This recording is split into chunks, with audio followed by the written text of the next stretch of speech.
Hello, I'm Caleb Bremple, and this is my presentation on understanding students with ADHD.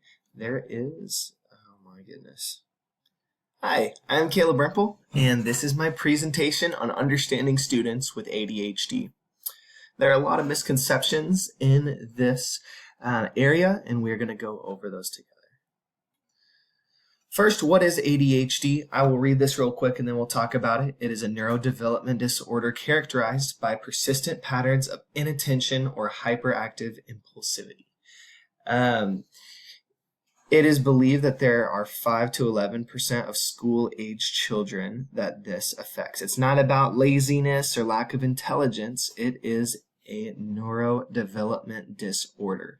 A lot of people group people that are crazy or wild or hyper energetic into this category, but that is not always the case. So, behavior intentions. When working with students with ADHD, structured behavior is critical. So, we have to have routines and procedures for everything that we do. And we like to provide positive rewards for meeting those goals rather than negative harping on them. This is something that I've ran into a lot this year, where we have a couple students that are diagnosed with ADHD that, truthfully, I haven't figured out exactly what to do with yet, but other teachers have sent them walking laps at recess over and over again. It just hasn't helped. So we try to do positive rewards, and I think that would be a lot better. So another thing at the bottom here you'll see is reduce distractions. So sit them around the people that aren't going to be talking to them or joking with them. And yeah, whatever is the least distracting area in the room, put them there. So the parent education is just as important as working with students. The collaboration is extremely important, as we've seen this year. We try to find what works at home. We encourage consistent routines that start the day off. We've seen several times this year where people wake up, they forget their meds, and they come to school just bouncing off the walls. So if we can encourage parents to have those strong morning routines, that helps regulate the child a lot better. Speaking of medication, so there's a lot of commonly prescribed stimulants and non-stimulants. There's a stat that about 70% of students with ADHD benefit from medications like Ritalin or Adderall. But the medication alone does not fix ADHD. It needs to be paired with behavioral and academic support. So, teachers are not, as I found out this year,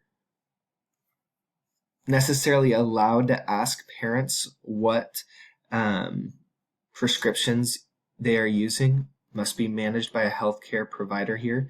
But teachers should observe and report their behavior, and we hope that the parents do provide that information. I believe they're supposed to, but I don't believe it's required. I could be wrong on that. All right, academic interventions. So first thing is to break tasks into smaller steps. I've noticed when I give an assignment that is like 10 instructions, they don't get any of the instructions because all of them end up being a blur.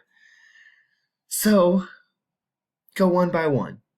Do one instruction. We do that first. We provide feedback on that one step, and then we move to the next step. Use visual supports. Give them things that they can keep looking back to if they forget or if they get distracted, and give them extended times, especially during tests. We like to send students with ADHD to other rooms where they have a better chance to focus. Environmental supports. So we like to keep the classroom organized, which has been something that I've had to grow in a lot this year.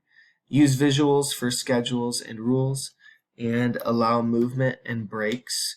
This is a big one, especially if you are teaching block hour. So that would be a 2-hour class.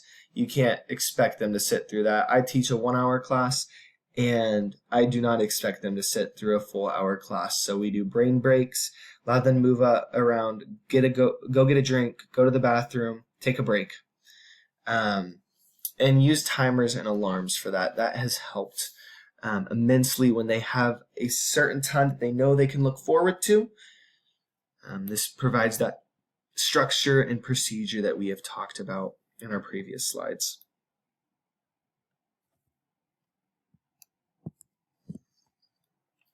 So we have families of students with ADHD. Oftentimes, parents of students with ADHD are just as stressed, if not more, than the teachers who are trying to figure out how to work with the child. We can't approach them judgmentally. We have to approach the parents and children with empathy. This isn't something that they chose. This is something that they are facing and trying to get through together. So we need to build strong relationships with those families and maintain communication. This can't be every time there's something goes bad, we bring in the parent and just tear them down and say how poorly things are going.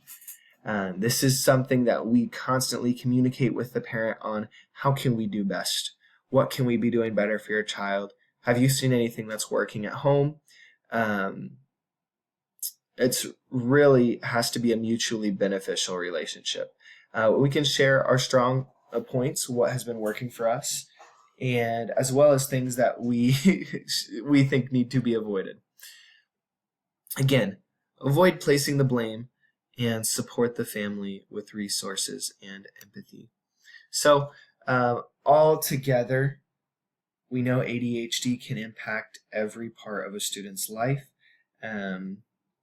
So if we bring in effective teaching, behavioral and academic interventions, things can go a lot smoother. We must partner with the family and use the include strategy to meet individual needs. So my references are on this last slide. This is where I would go over questions, and thank you very much for listening.